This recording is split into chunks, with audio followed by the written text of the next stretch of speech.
ভারতে খেলতে রাজি না হওয়ায় টি-20 বিশ্বকাপ থেকে বাংলাদেশকে বাদ দিয়েছে আইসিসি। বাংলাদেশের বিকল্প দল হিসেবে খেলবে স্কটল্যান্ড। এই সব কিছু বিষয় নিয়ে আলোচনা করতে আমাদের সাথে যোগ দিয়েছেন জাহাঙ্গীরনগর বিশ্ববিদ্যালয়ের থেকে আমাদের সাথে যোগ দিয়েছেন সাবেক ক্রিকেটার দেবব্রত পাল।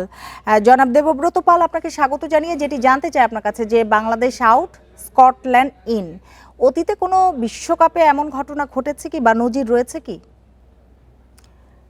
জনাব দেবব্রত পাল, আপনাকে আপনার ডিভাইসটি আনমিউট করতে হবে।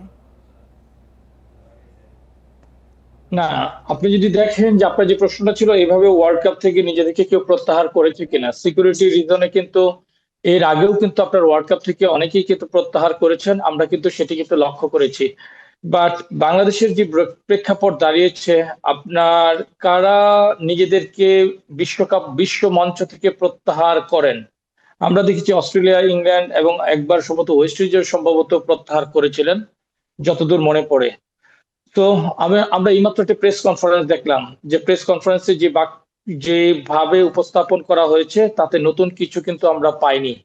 তো নতুন কিছু যখন পাইনি তখন আসলে নতুন করে কিছু বলারও থাকে না। আমরা কিন্তু মুস্তাফিজের সঙ্গে ঘটনার পর থেকে কিন্তু অনবরত বলছি কিন্তু কেউ তাতে কর্ণপাত করছে না।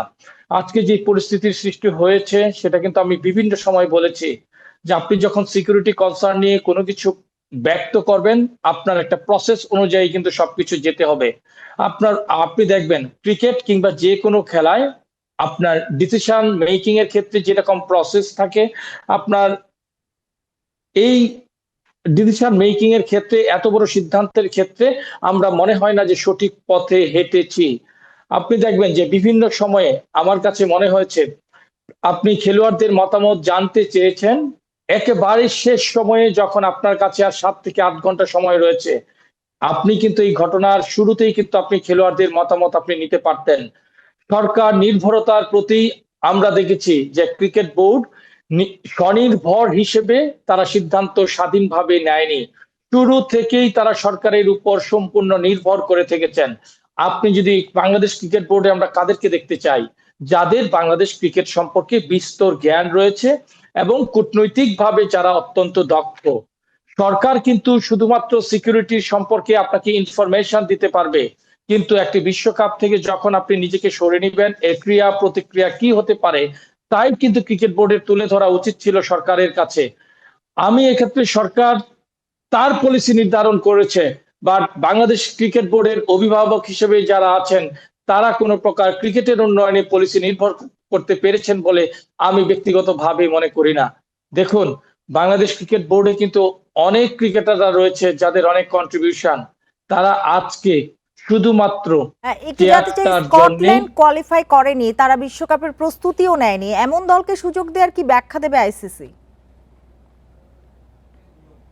আসলে এই ব্যাখ্যাটা আসলে আমার কাছেও নাই সত্যিকার অর্থে। কি একটি দল কোয়ালিফাই করেনি আপনি যেটা বললেন, হ্যাঁ, এই সম্পর্কে আমি যেখানে আমার দেশ খেলতে পারছে না এখানে স্কটল্যান্ডকে আনলো বা তারা অন্য কাকে আনলো, এটা আসলে আমার কাছে এই মুহূর্তে, টু ভেরি অনেস্টলি বলি, আমার কাছে কোনো তাৎপর্যই ক্যারি করে না। হয়তোবা তাদের কোনো ইস্যু ছিল এই কারণে তারা নিয়েছে, আর এই ব্যাপারটা সম্পর্কে আমি আসলে পর্যাপ্তভাবে জানিও না যে আমি একটি কমেন্টস করব। বাংলাদেশ বিশ্বকাপে খেলছে না বা খেলতে পারছে না, এটাই আমার কাছে সবচেয়ে গুরুত্বপূর্ণ এবং তাৎপর্যপূর্ণ আমাদের কাছে মনে হচ্ছে। একটা কথা আপনাকে বলি, আজকে তো শুধুমাত্র সস্তা জনপ্রিয়তার জন্য বাংলাদেশ ক্রিকেট বোর্ড এবং সরকার এই সিদ্ধান্তগুলো নিয়েছেন, কিন্তু এতে যে ক্রিকেটের কত বড় ক্ষতি হলো আমাদের, এটা কিন্তু আমরা কখনো ভেবে দেখিনি। আমিও কিন্তু সবার সঙ্গে একমত, মুস্তাফিজকে যখন বাদ দেয়া হলো এই জি, জাতীয় চেতনার জনাব সঙ্গে। দেবব্রত পাল, আমাদের হাতে একেবারেই সময় নেই, আপনাকে অনেক ধন্যবাদ আমাদের সাথে যোগ দেওয়ার জন্য।